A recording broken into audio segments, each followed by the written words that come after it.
বাচ্চাকালে দেখতাম বাসার ক্যালেন্ডারে সুন্দর একটা শহর যার পিছনে উঁকি দিচ্ছে মাউন্ট এভারেস্ট। সেই ছবিটা আমার মতো নিশ্চয়ই আপনাদেরও অনেক মনে আছে। কোনোদিন ভাবিনি সেই শহরে গিয়ে নিজ চোখে মাউন্ট এভারেস্ট দেখার সৌভাগ্য হবে। এটা আমাদের নেপাল ভ্রমণের সেকেন্ড এপিসোড। ব্যস্ত কাঠমান্ডু শহর ছেড়ে আমরা রওনা দিচ্ছি পোখারার উদ্দেশ্যে। পুরো ভিডিওটা দেখলে আপনারা জানতে পারবেন কাঠমান্ডু থেকে পোখারা কিভাবে যেতে হয় আর এই বাস যাত্রাটা আসলে কেমন।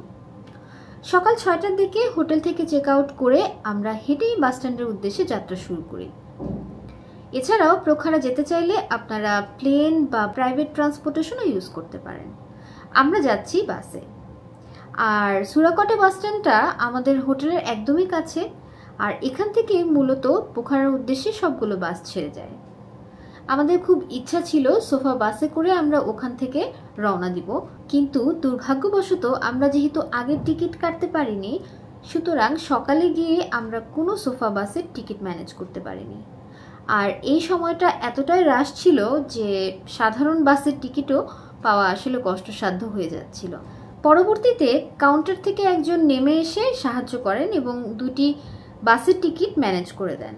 একদম লাস্ট মোমেন্টে টিকিট কাটার কারণে আমরা যে বাসটি পেয়েছি বাসটি মোটেও কমফোর্টেবল ছিল না। সিটগুলোর অবস্থা ছিল ভয়ানক। যেহেতু 8 থেকে 10 ঘন্টা জার্নি, সুতরাং একটু ভালো বাসে না গেলে পুরো জার্নিতে বেশ ভালোই কষ্ট করতে হবে। আপনারা চাইলেই খুব সহজেই কাউকে জিজ্ঞেস করে বা অনলাইনে বাসের টিকিটগুলো করে ফেলতে পারেন, বা অনেক ট্যুর এজেন্সি আছে যাদের মাধ্যমে এই টিকিটগুলো করা যায়। পোখারা যাওয়ার জন্য আমরা যে বাসে যাচ্ছি, আমাদের এই বাসের ভাড়া পড়েছে 1200 রুপি জনপ্রতি। আর এমনিতে আপনি যদি সোফা বাসের টিকিট করেন তাহলে সেক্ষেত্রে আপনাকে 1800 থেকে 2200 টাকার মধ্যে জনপ্রতি টিকিট খরচ হয়ে যাবে।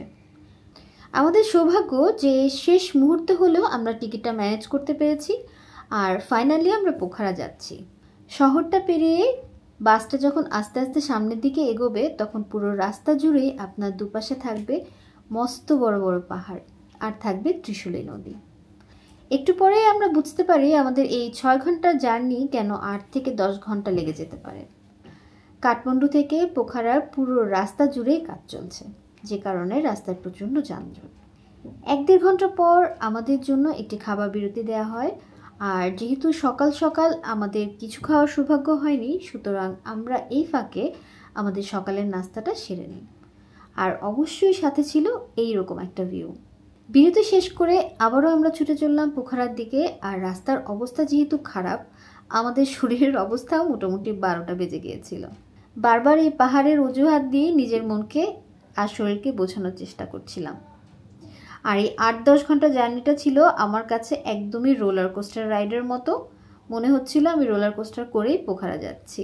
কাঠমান্ডু থেকে পোখারার দূরত্ব কিন্তু 200 কিলোমিটার। কিন্তু এই 8-10 ঘন্টা জার্নি কেন লাগবে সেটা আপনারা অলরেডি বুঝতে পারছেন।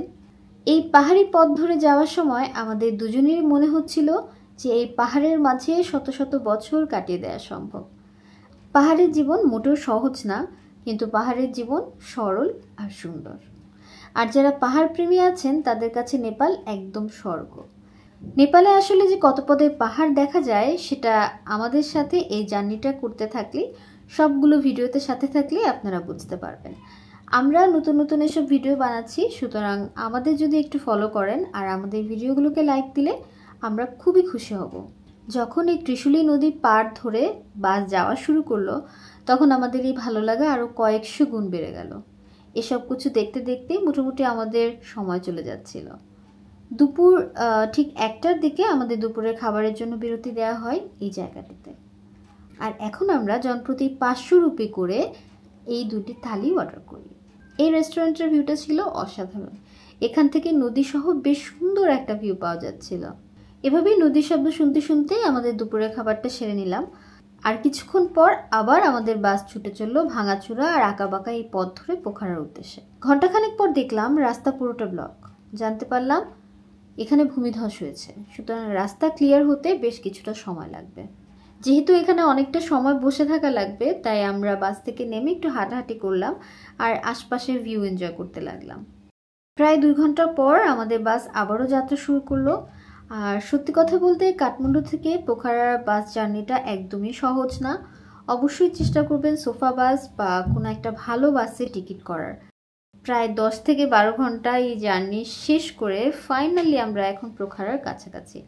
আজকে আর এক ফোঁটাও এনার্জি নেই আপনাদের কোনো কিছু দেখানোর, সাথে থাকলে এর পরের পর্বে আপনাদের পোখারা ভালোভাবে ঘুরিয়ে দেখানোর চেষ্টা করব। আজকের জন্য এখানেই বিদায় নিচ্ছি। আপনারা সবাই ভালো থাকবেন, সুস্থ থাকবেন। দেখা হবে পরবর্তী কোনো ভিডিওতে। টাটা।